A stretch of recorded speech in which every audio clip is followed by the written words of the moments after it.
Beyond Our Focus. I'm Stefan, this is Amanda, and this is Let's Palaver for Monday, November 19th. Really, 19. What a good number for this to land on. It happens to be on the 19th. Yes. Didn't even realize that. Ka. Already. I think about it now. Like, now 19. Excited the puppy. It's a magical number. It's a magical number. So. Go in. Up. No. I know. Lay down. I'm so sad. Y'all were excited, so I was excited. All right. Got in the middle of my spiel. I don't know what's going on anymore. You didn't even say the name of the show, I think. I did. I remember specifically saying it. But it is, I said Let's Palaver for November 19th. But I didn't say the name of the book, because normally that's the place. I change things. It's different. Y'all understand what's going on. This is where we are going over the Dark Tower series. We are in the drawing of the 3. The chapters are weird in this one. So, Chapter 5. Yeah, this is the second time we've come across Chapter 5, isn't it? Or no, but we'll do it again in the next thing. Yeah, this is so weird. Part 1, Chapter 5. Yes. Shootout. Showdown and Shoot-out. There we go. Yeah, I just knew Shoot-out was in there somewhere. I don't know what's going on. So strap in, because these are always a little bit long. Not as long as the last What's in the Box episode, because that was long. It was a good episode. It told it out to be 2 hours and 14 minutes long. It was a good episode. It was a great episode, but it's long. We still fuck. Yeah. Sorry. We time travel a bit when we make these. We do. But this will come out the Monday after that goes out. So. No, it won't. This is the Monday at the beginning of the week. Oh, yeah. Yeah, so this is backwards. Yet. Oh, my Lord, we're gone. So He's this coming right Friday, you will see it, because everything's wonky and backwards. It's weird. But it's all right. Yeah, I was thinking about that differently. Because it was not coming out tomorrow. No. It's coming out next Friday. It'll come out this Friday. It's weird. It's weird. It's all right, though.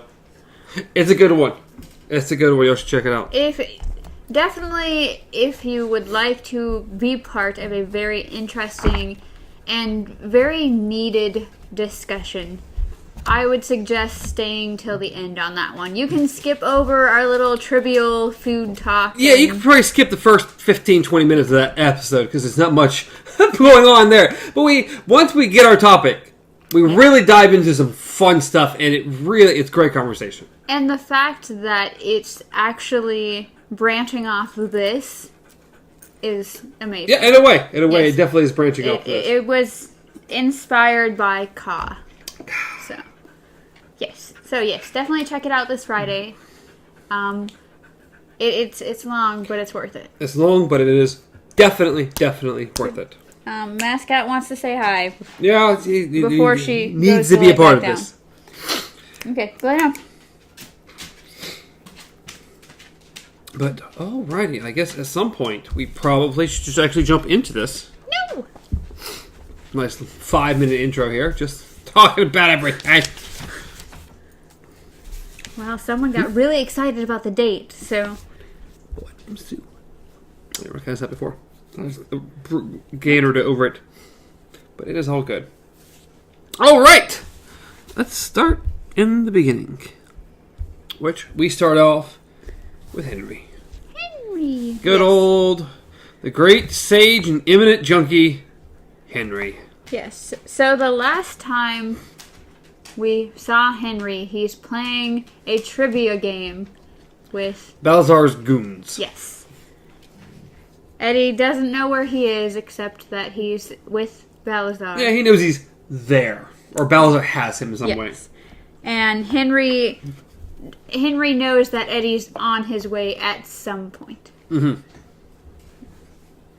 So we just pick right back up with them playing their game. And Henry is just so out of it. It's not even funny.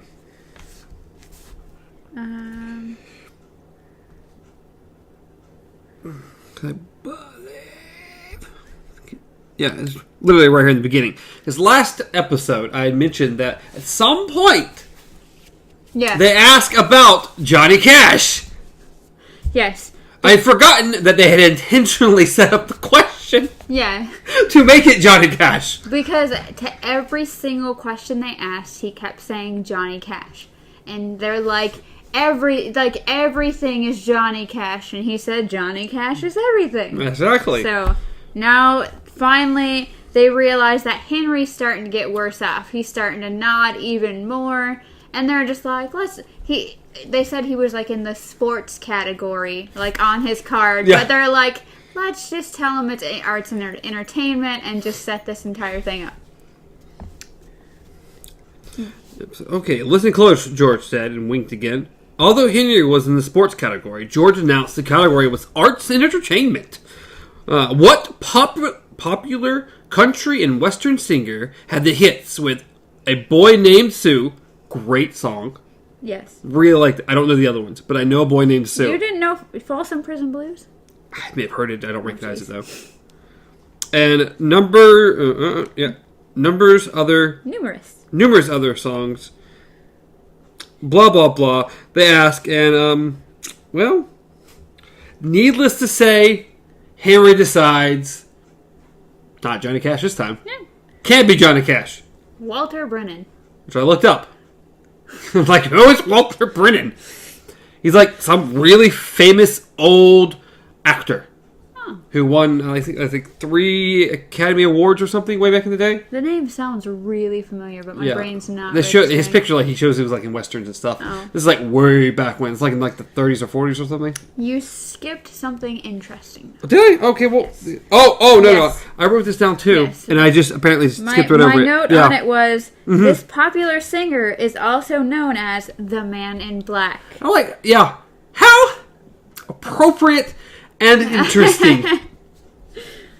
His first name means the same as a place you go take a piss, and his last name means what you got in your wallet, unless you're a needle freak. Yep. So. Yep. I did write that down. I just did completely skip and get to the end. But yeah, that was definitely the Man in Black. The Man. I guess I didn't know that Johnny Cash had that nickname. Like, huh?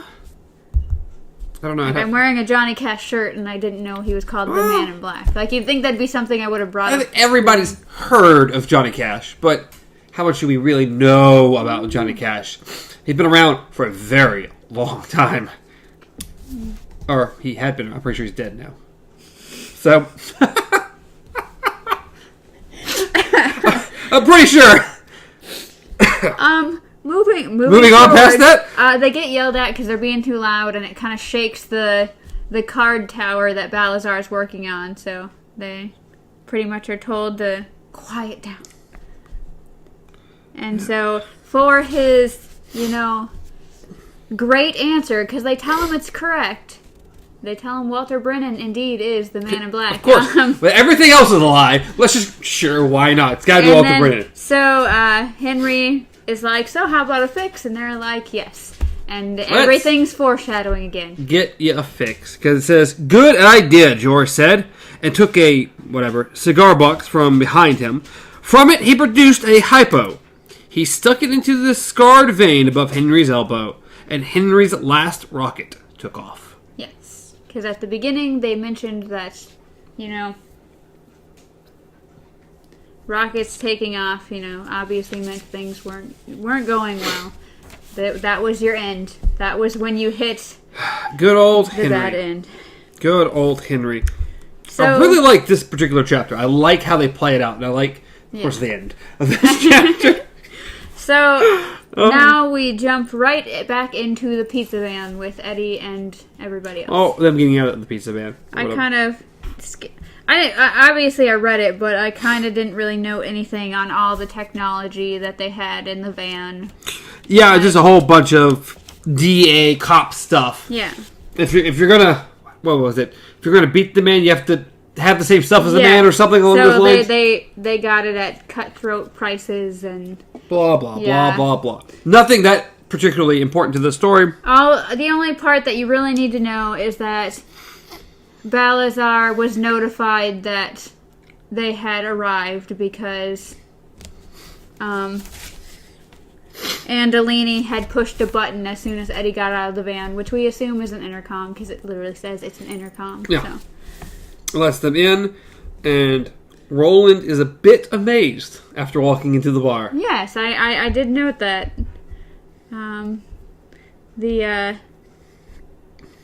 When he's talking about glass. Glass. There's glass everywhere. Everywhere. The gunslinger reckoned glass gleamed melody everywhere. More glass in this one room than he had seen in all the years since his childhood, when supply lines had begun to break down. Blah, blah, blah. I actually like that part because it's once again you learn about the world moving on. It literally says when supply lines have begun to break down, partially because of interdicting raids carried out by the rebel forces of Farson, the good man, but mostly, he thought, simply because the world was moving on. Farson had been a symptom of that great movement, but not the cause. So it's like we once again get a picture of how Roland's world was and how it started breaking down. Yeah. There's a couple little times in this little thing that they kind of just jump back for just a second, only a small line, and then back into what's going on. The glass. And then, of course, the creation of light, the sculpture, that I assume, just by the description, is a stoplight. Yep, it did sound like that. Yeah. In one corner was a sculpted creation of lights that rose and changed, rose and changed, rose and changed. Gold to green, green to yellow, yellow to red, red to gold again. Written across it in great letters was a word he could read, but which meant nothing to him. Racola. Which means nothing to me. Yeah, I've got nothing on that one. I don't know what that means either. I'm with you. But never mind, there was business to be done here. So he kind of let himself get distracted for a bit, like he had to remind himself that he wasn't a tourist. He had a job that he had to actually pay attention to things. What's your next one? Because mine's like another page or so. The third... Oh, the Vanguard. I thought it was funny that he said, the man who had let them in was clearly the brother of the man who drove what Eddie called the van. As in Vanguard, Roland assumed, or Roland supposed. So Roland's kind of just making up things as he goes. Well, he's trying to relate things to his words that he's aware of. And van is... Well, we know van, but he doesn't know what a van is.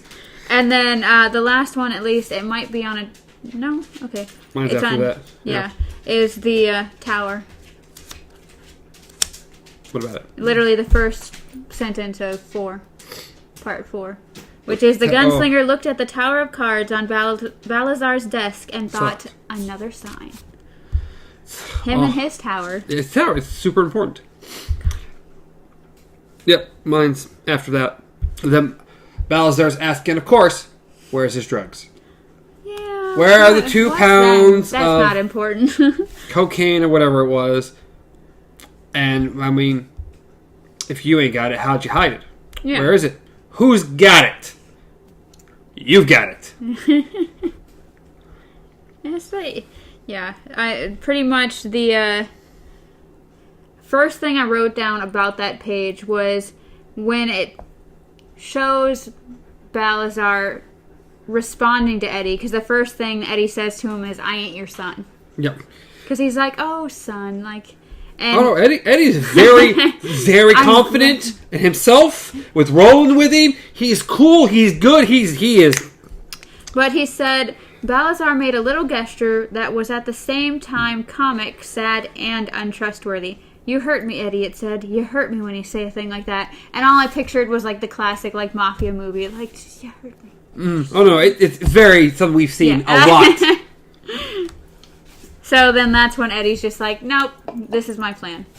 Oh, no, Eddie, it is very, very, very strict, very, what's the word I'm actually looking for here? Very bold in talking to Balazar. Oh, yeah. Someone he would never speak like this ever before. No. He is way, way bold. Yeah, pretty much straight out tells him exactly what his plan is, which, you know, he's going to go into the bathroom and magically come out with shit. Half of it. Half of it. Well, yeah, a little further down that page, it says, how am I doing, Roland? Eddie asked. I think you're doing very well. Well, don't let this man Balazar get his balance, Eddie. I think he's dangerous. You think so, huh? Well, I'm one up on you there, friend. I know he's dangerous. Very dangerous. Oh, yeah. No, Balazar's not a good guy. Not even a little bit of a good guy. He's... Yep, and then... And yeah, then we got the explanation of the bathroom. I'm going to go in there. I'm going to get half the drugs because they're here. Yeah. Someone's already delivered them. They're here and they're waiting for you. Yeah. Pretty much he said he has told Balazar that some magical way, some way, the drugs are already there. And of course, Balazar kind of loses his cool a bit. Like, he kind of starts getting uncertain. Meanwhile, one of his goons automatically says, "Oh, he's led the feds to us." And Balazar's like, "No one's been here. No one can get here without an alarm going off." And then, sure enough, so Eddie comes up with a plan. Gonna bring half, the other half, or that half's going with Henry. Henry's going home. Mm-hmm. No, Henry's going home with their stuff, their payment. Yeah. And once he's good, he's going to call, give Eddie some secret code word that they had planned out. And then Eddie would bring back the other half. But it was magically going to be in the bathroom that no one's been in. Of course.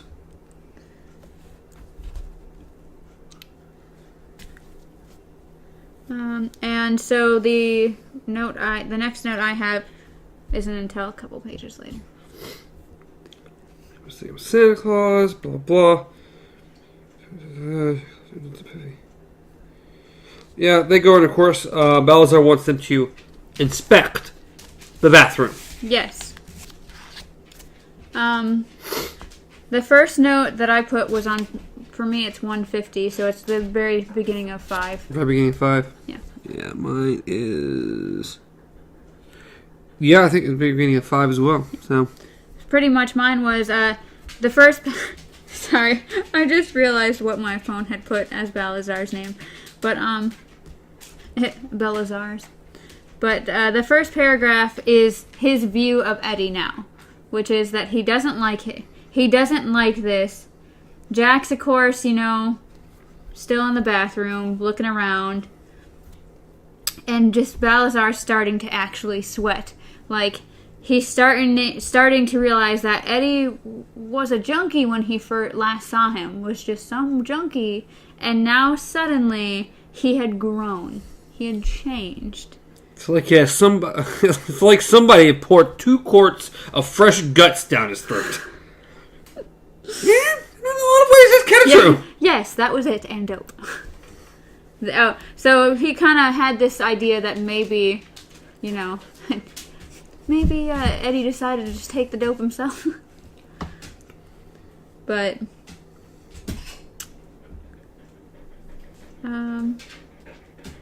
yeah, they thoroughly checked Eddie. Yeah, they checked the bathroom, and then they checked Eddie.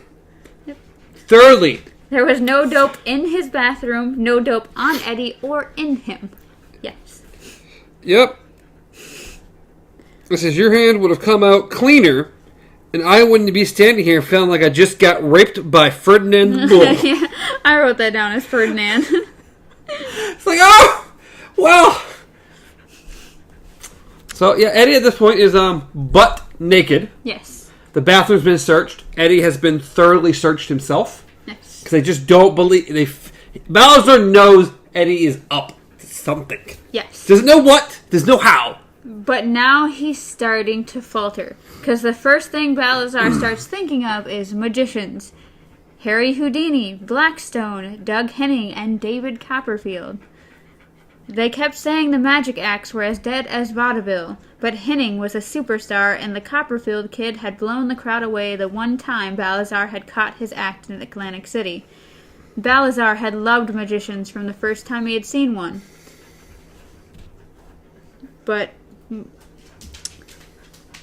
pretty much he's now looking at this situation as a magician would. So he's like, more than that, to make sure there was no way to get anything inside. So he pretty much was, they had an assistant or something Like, Yeah. like they just did. They cleaned out the bathroom. They cleaned out Eddie. And ta-da, it's still not there. And he does have an assistant. Yeah. A magical, invisible assistant, but like, he's got one. I think maybe he's done it. I don't know how, and I don't care. The only thing I know for sure is that I don't like any of this. Oh, not no. one bit.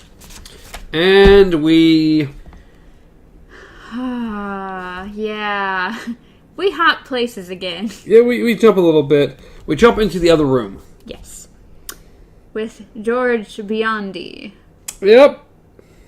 He also had something he did not like. And he doubted if Eddie Dean was going to be wild about it either. Not even a little bit. Not even a little bit. Yeah, the first note I wrote down was narcophobia because I thought that was hilarious. The kid, he didn't know necrophobia, so he wrote narcophobia because... I don't know what we're talking about. Okay. I have no idea what we're actually talking about.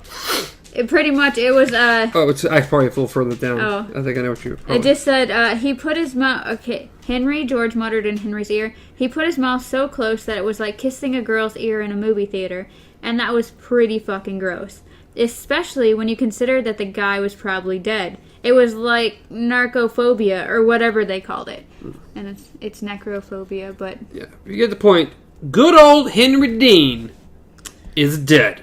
Yes, his last rocket. His last rocket, he is 100% officially dead. He has overdosed or whatever. He's been on this point for a very long time. And you want to talk about an inconvenient time to end up dead. For Henry Dean, it was all over. For Henry Dean, the ball game had been rained out in the 7th inning. Wasn't nothing ticking but his watch. Yeah, because that heart ain't doing nothing. Yep. And so then George pretty much turned to see me and was like, I think we might have a problem. Yep, I think we might have a problem, George whispered. We don't want to be loud. These walls are awfully thin. Yeah. And that they are. So then we hop back and Jack has come out of the bathroom to let everybody know there's nothing in there. Yeah, of course. The bathroom's clean. Nothing's in there. Nothing's going. As a side note, which we didn't mention but is important because it does come up. Originally, before Jack even went in, he asked Balazar, is there anything, any place I need to know about in that bathroom? And Balazar at first was like, oh, you don't trust me. He kind of had that, oh, you don't trust me vibe. Then was like, you know what, I'll be straight with him. There's a little cabinet hidden behind the mirror. I think like the mirror area. Yeah. That he keeps some personal stuff in. It's like, it's not big enough to hold a pound of Coke. Yeah. But, just check it anyways. Yeah. But yeah, that is definitely important here in a few minutes. Yeah. I love Eddie's personality, though, because it's like, there's no dope in there, and if you were thinking about the window, you can forget it. That's 10-gauge steel mesh. I wasn't thinking about the window, and it is in there, Eddie said quietly. You just don't know where to look. Yeah, and all's cool and dandy until we get a little hitch, a little problem. Yeah. But Eddie's plan was, I'm going to go in there alone. Alone. Good, Eddie said, and started towards the bathroom door. But not alone. No. Balazar said. Eddie stopped at once, his body stiffening as Balazar had shot him. As if Balazar had shot him with an invisible harpoon. And it's gone according to the... Anyway, Jack's going with you. No. Eddie said at once. That's not what Eddie, Balazar said gently. You don't tell me no. That's one thing you don't do. So there is now a hitch. Things can go off, can't go according to plan, and there's another guy in the bathroom with him. Yeah. But, the gunslinger always has a plan. He does. The gunslinger awfully nifty. Let him come. It will be all right. Listen. Eddie listened. It might jump to 2 pages, but... Mine did not. It was actually pretty much the next part, because here Here you notice and realize that even though Roland is inside Eddie's mind, Eddie still shows signs that he's listening.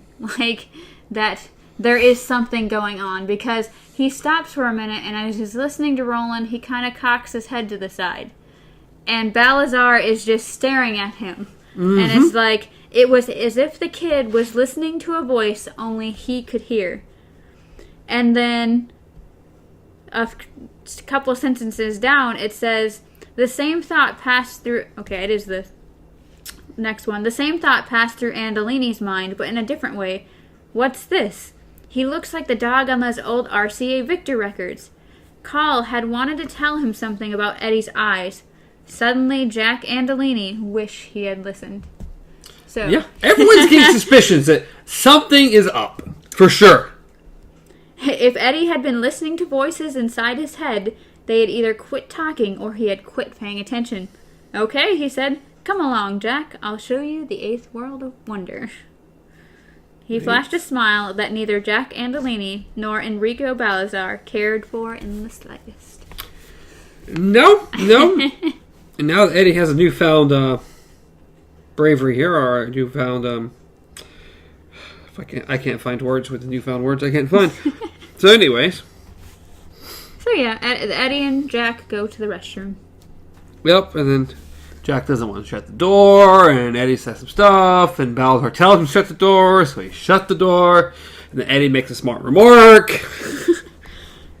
And that's when things just happen. Yep, things start happening very, very quickly. Well, ain't had enough of your turd. It says, Anatoni said to no one in particular, he raised the gun, butt forward, meaning to pistol whip Eddie in the mouth. Then he froze. Gun drawn up across the body, the snarl that bared his teeth, slacking to the blah blah blah, surprised, and saw what Cole Vincent had seen in the van. Eddie's eyes changed from brown to blue. There's brown again. They're not brown! To these cracked out people they are, okay? They're not brown. Blah. Now grab him. A low, commanding voice said, and although the voice came from Eddie's mouth, it was not Eddie's voice. Schizo, Jack Andolini thought. He's gone schizo! But the thought broke off when Eddie's hand grabbed his shoulder, because when that happened, Antonio saw a hole, in reality, suddenly appear about 3 feet behind Eddie. No, not a hole. Its dimensions were too perfect for that. It was a door. Yeah, apparently we taking Jack. We're kidnapping Jack and throwing him into another world. Oh yeah. That's how you do things. Of course. If someone's coming with you, they're really coming with you. Oh, you're coming with. You're going to go see this dope. So, pretty much, like, he doesn't realize it till the last minute. Oh, that's what you're trying to do. So he's sitting there trying to fight, and it's too late. It's way too late. You pulled through. It's way too late. Good old Jack.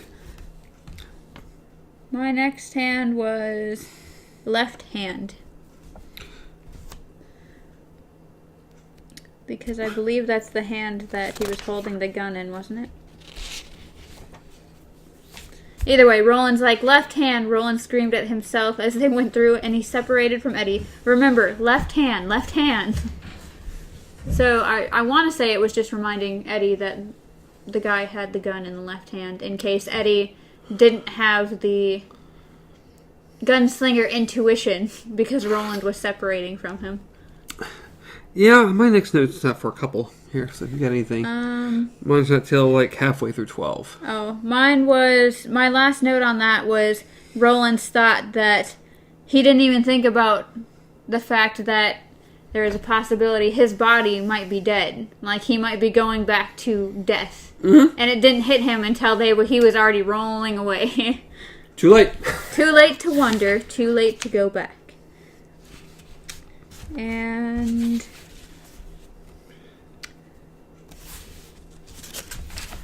the next big thing is they start wrestling a little bit. They start fighting a little bit. Yeah, my first thing was the first misfire. which is... I think mine's right before that. Snapped his head around Saul. He saw through him, off balance again. What he saw, he threw him off balance again. There was this guy standing there. Only he looked more like a ghost than a guy. Yeah. Not exactly Casper the Friendly Ghost. Now, just yeah, another description. I did have that, yeah. It's just another great description of how terrible Roland looks.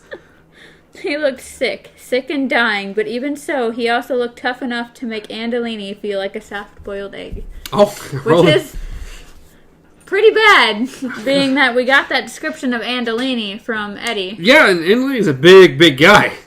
Not someone you want to screw with. And the Joker was wearing a pair of guns. Oh, yeah. Yeah, so, What you getting there? yeah. I got a very particular phrase. So, on which mark? I don't know, it's like halfway. It's like almost to 13. Oh, yeah, that's my next one. Go ahead. Well, yeah, my next one is pretty... That's what I meant by misfire. Oh, well, I don't have the misfire. Oh. No, I do. Mine's right before the misfire actually happens. Mine's the wording they decide to use. Sick or well, wide awake, or still half asleep, faster than a streak of blue summer lightning. Gosh darn, Roland! I know. No matter what, you are insane when it comes to your gun. Yes. And of course, Andolini knows it. Yeah, no. Annalene's convinced. Next thing is that I'm beat. Annalene thought, full of sick wonder, Christ, he's faster than anybody I've ever saw. I'm beat. Holy Mary, Mother of God. He's going to blow me away. He's go... The man in the ragged shirt pulled the trigger of the revolver in his left hand, and Jack Andolini really thought, he was dead before he realized there had been only a dull click instead of a report. Misfire. Smiling, Andolini rose to his knees and raised his own gun. I don't know who you are, but you can kiss your ass goodbye, you fucking spook, he said. Those darn misfires. They've had a lot of bad luck with Roland. Yeah. They're convinced they're going to kill him. And then that's when Eddie steps up. Yeah, he steps up by grabbing a rock and throwing it. What? It saves Roland, does it not? And he throws it pretty damn hard. It takes a pretty good flap of skin off of Jack Andolini's face. So,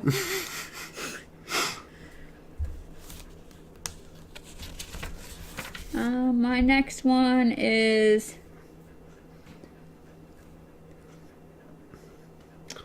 mine's 15 and 16 technically. So. Last paragraph, trying to kill Eddie.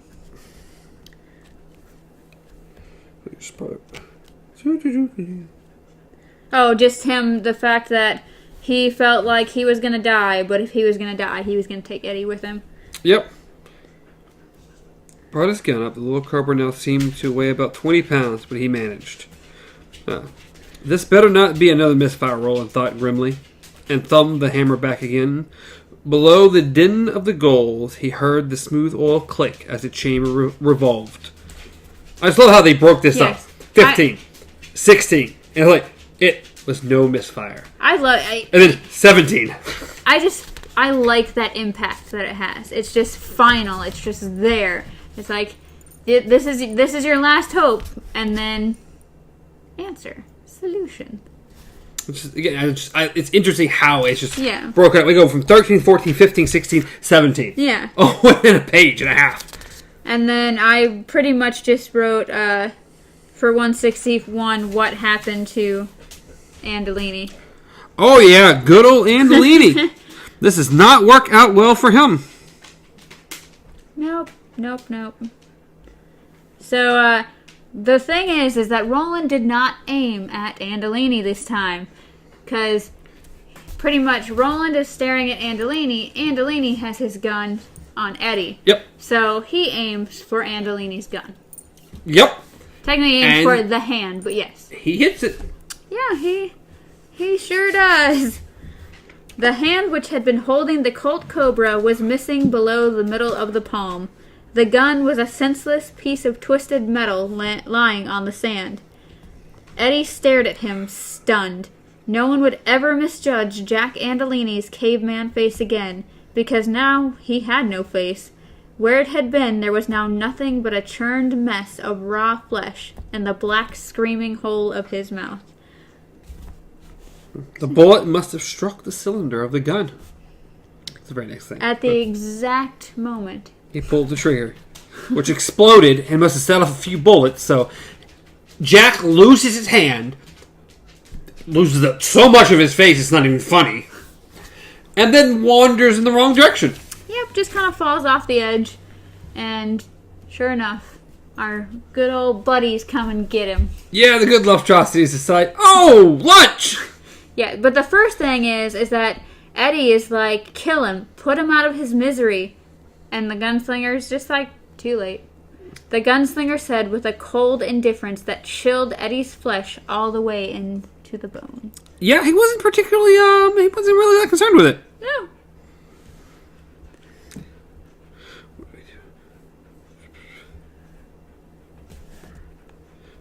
As you promised, the man Balazar Roland said, no more, no less, and we go back. He looked levelly at Eddie. Only this time, I have to go back with you, myself. Yes.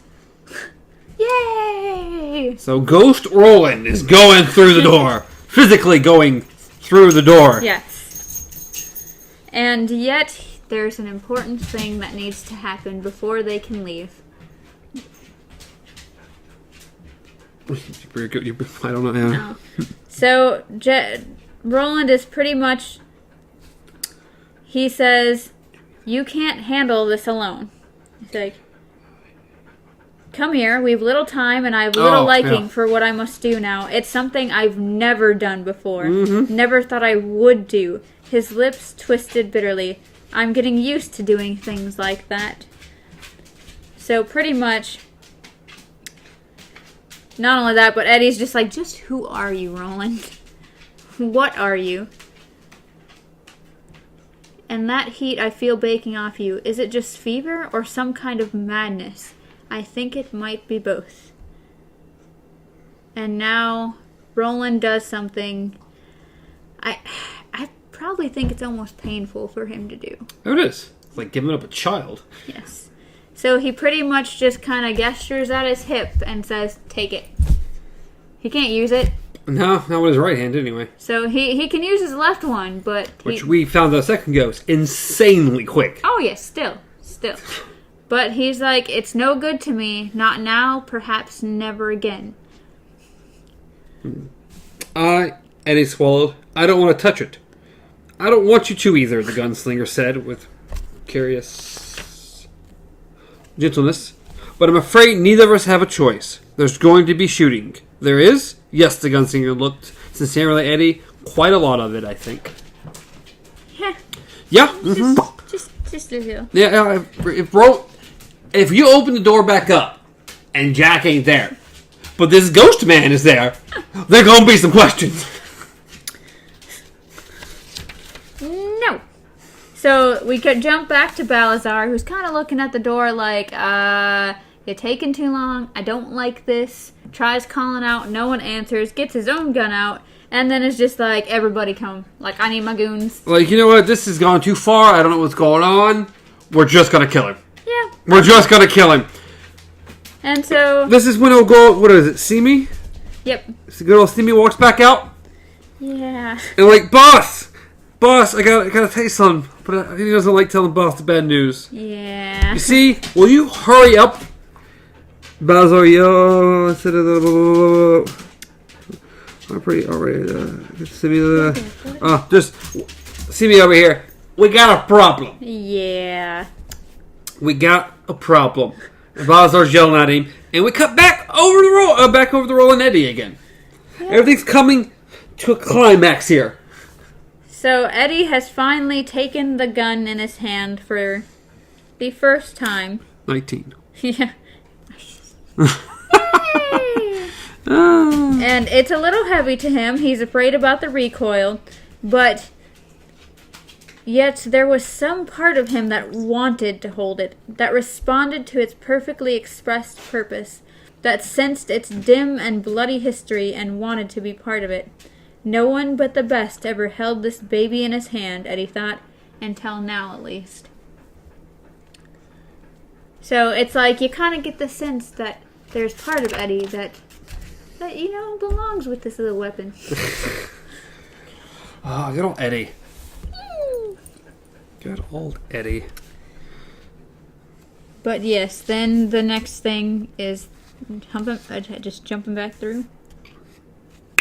Yep, they go back through.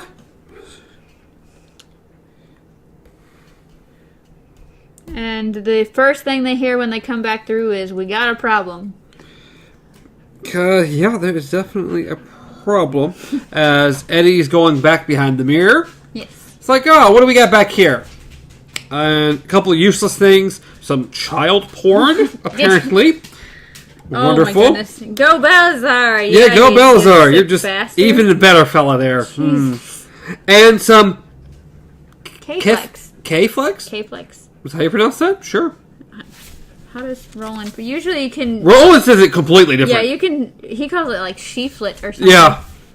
But still, K-Flex or K-Flex, whatever. K-Flex, yeah. K-Flex. But I don't know. I called it K-Flex. It's an antibiotic. Yeah. It's prone as they were to infections, both general and local, usually new. So, yes. So he pulled all that out. It's, I think, like in the sink or something at the moment. Yeah, because he was naked. He realized he was still naked, so... Yeah, he was naked, so can't really put in the pocket of a naked man. Doesn't really work that way. So he's sitting there pouring it in when suddenly voices and stuff, of course, become a little louder. Yep. Begin to dump the sink, blah, blah, blah, blah. Well, Simi was saying, you see, will you hurry up, Balazar yells. It's the kid's brother, Simi said, and Eddie froze with the last 2 packs of K-Flex still in his hand. His head cocked. He looked more like a dog in an old RC Vector recording than ever. What about him, Balazar asked impatiently. He's dead, Simi said. And he dropped the K-Flex into the sink, turned towards Roland. They killed my brother. Dun, dun, dun. I don't know how much they necessarily killed him, yeah. But he's definitely dead. And then, as like, suddenly Balazar didn't care about his goods, about the unanswered questions or anything. He just wanted dead. So he, of course, calls out to Jack, who he assumes is still in the bathroom with him. Because like, where would he go? It's just like, kill him, Jack. And that Eddie's just like, they killed my brother. They killed my brother. They did it. Balazar suddenly knew it wasn't Jack the kid was talking to. Get all the peoples. There's one little line I like down here, right past 21. I don't know where you're at. Yeah. From the other room, kill him, Jack, blah, blah, blah. Make sure I'm actually on the right page. I'm supposed to be anyway. Mine was just that entire thing. The first thing is that Eddie's back to being called the prisoner. The good old prisoner. Yeah. They killed my brother, the prisoner said. The gunslinger said nothing. He only watched and thought. The good old bottles. Yeah. Just pay attention. Oh my god, this can help me. That's when you just reach over real quick. Can I just pop 2 of those real quick? Let's just go ahead and get the process started. If I die, well, it's for nothing. But if I live, a little sooner. And so, pretty much Roland's like, do you want to do something about it, or do you just want to stand here? Oh, I like this. This is what I was talking about. They killed my brother. They killed Henry. In the other room, Balazar was now talking about taking Eddie's head as a trophy. The gunslinger found some odd comfort in this. Not everything in this world was different from his own, it seemed. I guess talking about rolling heads and taking heads. Oh, actually, I can relate to that. That's fine. That's cool. So everyone's brutal. It's great. Yeah. Not so bad. So that's pretty much when Roland's like, you want to do something? And he's like, yeah, I want to do something about it. He's like, and what is it you want to do? Roland asked, and his voice seemed distant to his own ears. He was sick, full of fever, but what was happening to him now was the onset of a different fever, one which was all too familiar. It was the fever that had overtaken him in Tull. It was battle fire, hazing all thought, leaving only the need to stop thinking and start shooting. I want to go to war, Eddie Dean said calmly. You don't know what you're talking about, Roland said, but you're gonna find out. When we go through the door, you go right. I have to go left. My hand. Eddie nodded. They went to their war. Yep, their war. That would be a cool place to end it, like a chapter. Yeah. I mean, it is a little piece, but it's like that would be like a cool place. That would have been a great chapter in it. But I mean, this is called. We still got a little bit to go. This is Showdown and Shoot-out. Yeah, so we kind of need the shootout part. Yeah, we still got well, not a lot. We got over 12 pages. So. I only have 2 notes because, as I said, I read the last part just in general, but mine was just, don't let me die naked. You don't let me die naked. Nobody wants to die naked. Come on. Yep, don't let me die naked and needing a fix. Yeah, so they go to war. Everybody starts shooting and stuff started happening. I didn't take a drastic amount of notes through here because things were like, things are happening. People, yeah, I didn't either. All kinds of people are dying. Roland's shooting a whole bunch of people. The guns are insanely loud in here. Definitely Roland's. Yeah, the last note that I have was on 170 for me. It's... I just don't know where that is. Yeah. Yeah, you're not too much further. Yeah, so never mind. But pretty much was just white light from the bathroom shone through the holes in ragged rays. Roland pulled the trigger of his revolver. Only a dry click. Misfire. These darn misfires. They plague him. Eddie, the gunslinger, yelled, and Eddie raised his own gun and pulled the trigger. And I think that the first time that Eddie had shot. I think so, because I don't think he had shot nothing till that point. Yeah, because it said the crash was so loud that for a moment he thought the gun had blown up in his hand as Jack's had done. He saw part of his Balazar's shoulder disintegrate. And then he went crazy. Yeah, and it's a whole bunch of Roland shooting, or no, Roland not shooting a whole lot at the moment. Yeah. But Eddie's shooting, and then some of the guys take out themselves. Yes. One guy ripped another guy in half with a machine gun. Because he couldn't control it. Exactly. So, yeah, a lot of people dying, a lot of people, guts flying everywhere, and it's a bloodbath. It really is. My next note isn't for a couple pages. And Eddie has pretty much lost his mind. He's trying to survive, but at the same time, he's also just trying to kill everything. Roland's kind of just, I wouldn't say hiding, but he's taking in everything that's going on. Yeah, Roland, after like a couple pages, Roland finally loaded one bullet into his gun. And he did it with his teeth. And it says, Roland managed to get into the tuna cap. Well, at first aim and do blah, blah, blah, squeeze the trigger. If this one's a dud. I think we're both gone. It wasn't. The gun roared and recoiled in his hand, and Jimmy, whomever, spun around with the 45. So, yeah. Things aren't going good there. I just like that Roland had to actually load his gun with his teeth.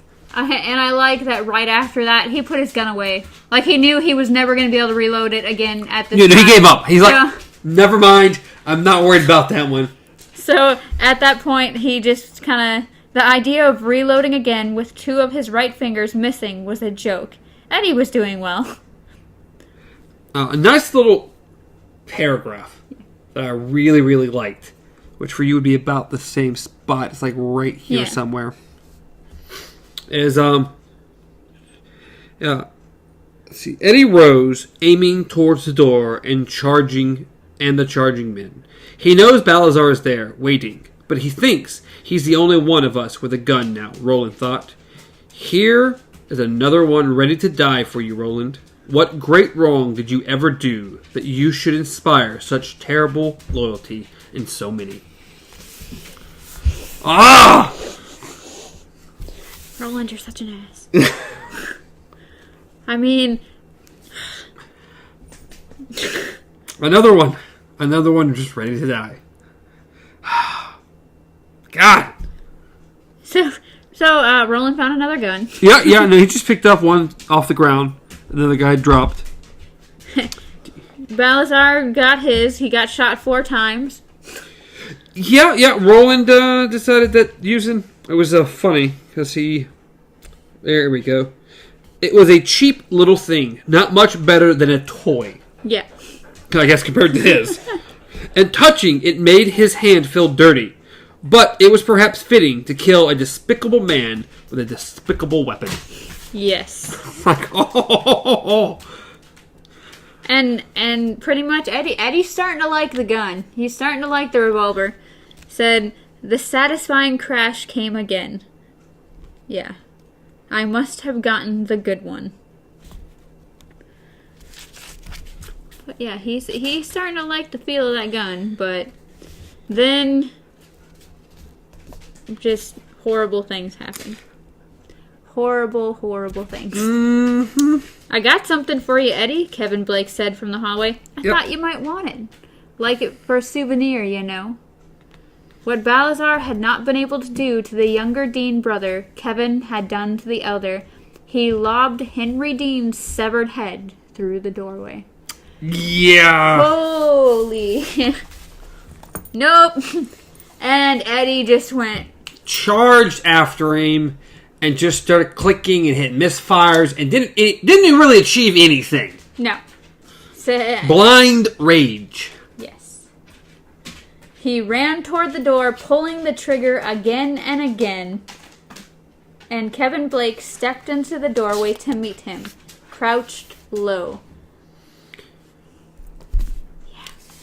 Gunslinger take care of that. Oh, he'll be. That's pretty much what I really like about that was the whole.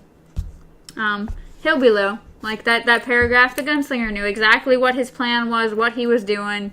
He knew exactly where he'd be. And the redhead just died right there. Oh, yeah. One shot to the head, he was dead. He was done. It was over. Eddie's still shooting though. He doesn't care. Yeah, he just keep dry firing the gun over and over and over and over and over again.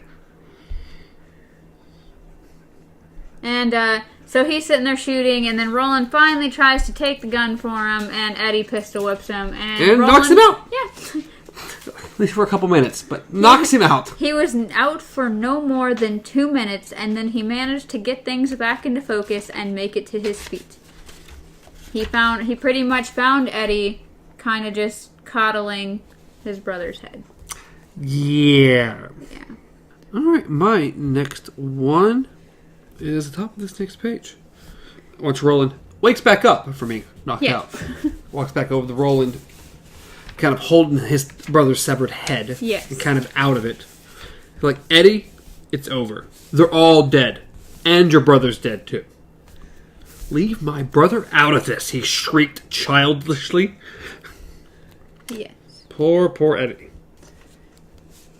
But Just Henry, not really the best of fellows. he wasn't the greatest role model, but That's an understatement of the planet.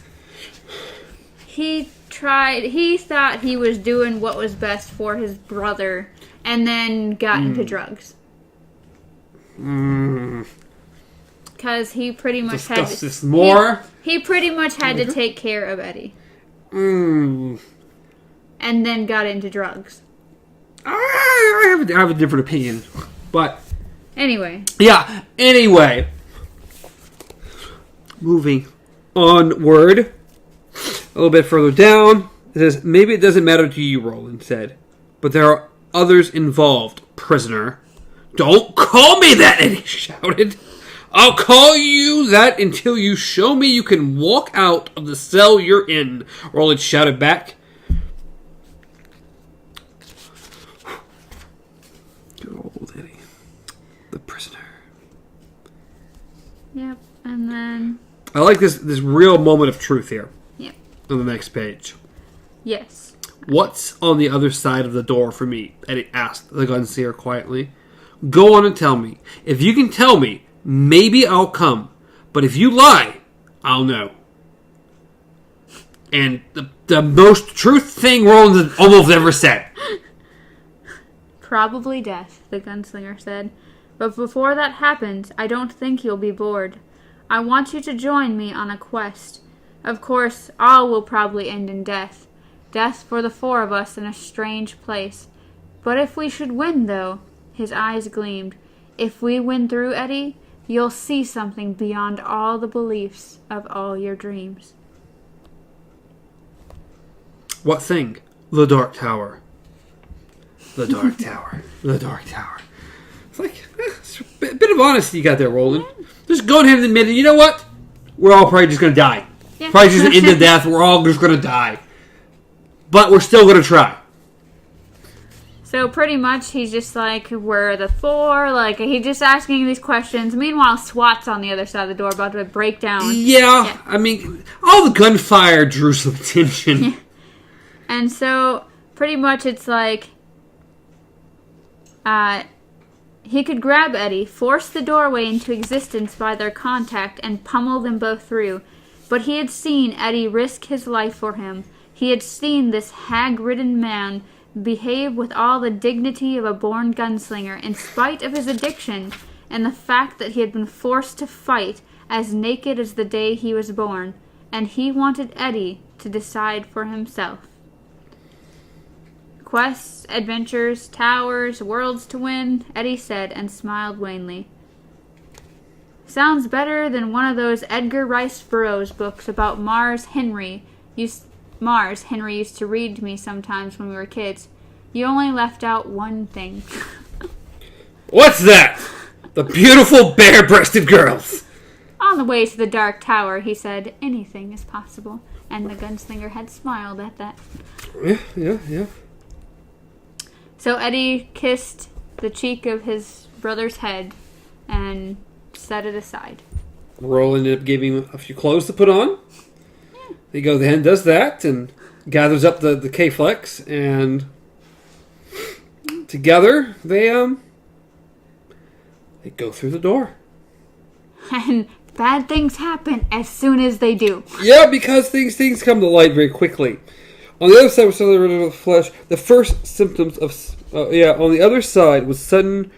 He was suddenly wrecked with fresh shudders of agonizing muscle cramps.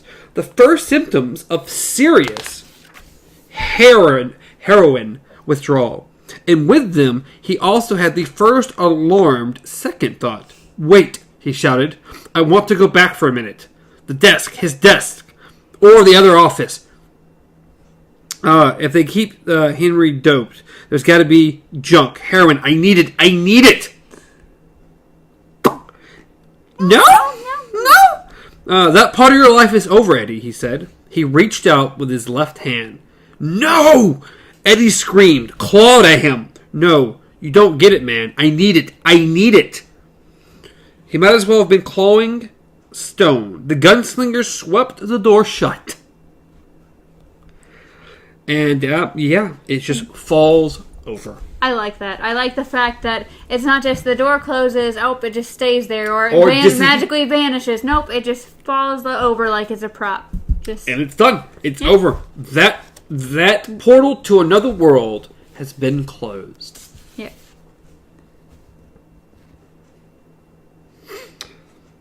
And so, Eddie's not happy. Chieflet? Yeah, he calls it... Chieflet? Chieflet, yeah. Is that how you pronounce it? Chieflet. The word looked like chieflet. Medicine Chieflet. From that other world. Kill or cure? Roland murmured. And dry swallowed 2 of the capsules. Then he took the other 3 Aston and lay next to Eddie and took him into his arms as well as he could. And after some difficult time, both of them slept. They cuddle. One in withdrawal, one dying of poison. They're just... He has his first of the 3. The first of the 3. To be drawn into his world. His world, which Eddie instantly regretted. Like, no! This sounded good for a second, but oh god, my drugs! My heroin!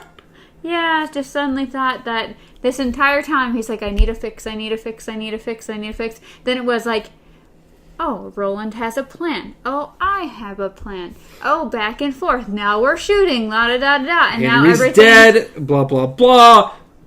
Oh, a new adventure. Fine, let's get this thing started. And then, instantly, oh, crap. Yep. Well, it did mention a couple of times while he's holding Henry's head that he's starting to convulse again. Like he's starting to get the shakes. And then... Well, it is. On this empty beach of nothing, you're not going to get fixed. No. There isn't one. Go snort a lobstrosity. That's about all you got because there is nothing. No. There's nothing for you to try, to do, to substitute. Obviously, because I'm sure Roland, if there was some access to something that he thought could help in any way at all, he would probably go at it. Yeah. But no, that is the end of chapter 5. Now, this book is strange compared to the first one. And the fact... even compared to a lot of the other ones. Yeah. And the fact that he has created this mini chapter, which is called a shuffle. Yes. And it's pretty much a montage of what's happening to Roland as he's having his sickness happen to him. At least this time. I forget what the other ones are. The other shuffles, because there's shuffle, reshuffle, and final shuffle. Yeah. I know this one was said because of his sickness, because he starts kind of hallucinating about cards being shuffled. Obviously. Yes, shuffled. Yeah. That's the whole thing. So yeah, our next chapter for next week, it's just called Shuffle. There are no numbers and no nothing. It's just shuffle, shuffle, shuffle. It's kind of like as if, like, I don't even know. Does he even mention? Mr. What? Just a minute. Okay, so he does mention cards. I thought maybe because, like, if you thought about this as a movie or a show or anything, it might be more of an effect. Like, just this is how they're showing you these images. It's like shuffling the cards. And who knows how they might do it that way, but yeah, it very specifically does mention cards. Yes. So quite interesting. So, but yeah, that is the end of chapter 5. We'll be moving on to Shuffle. Technically, chapter 6. Technically. The last part before, or the last section before part 2. Yeah, part 2, chapter 1. Weird how this book is done all together. Just strange. Which is fine. It's different. I enjoyed the shuffle. Yes. So we'll get to that next week. But that was the end of chapter 5. I did enjoy it. It was good seeing Eddie and Roland finally coming together. Fighting side by side. Yes. And they're back and forth. Their back and forth is so great. Love their back and forth. And I can't wait to talk about it more next week. Yay! On Let's Palaver. It'll be Monday. But other than that... Amanda's tired. Big giant yawn. As always, you can reach me at Stars Untraveled. Did you nearly kill yourself? Okay. It's alright. It's just like worse. CPR. You can reach Amanda at KZ Pup. Reach the show at Beyond Our Focused on Twitter, Instagram, Facebook, podcast services, YouTube, all the fun places. We're all around. Please leave a like, subscribe to the channel, comment down below, all that fun stuff. Check out our other content. We got plenty of that out now, especially like the beginning one. Check out that What's in the Box that's coming out Friday. Always check out our comics. We enjoy them quite a bit. I'm loving them. They're posted roughly every Wednesday. They don't always post, but they're a little harder to get out than some things. But they're supposed to post every Wednesday. We've got 3 out at this point, and then in 2 days there'll be another one. Should be. But am I missing anything? Nope, I think that's good. Awesome, blossom. Till next time! Long days and pleasant nights.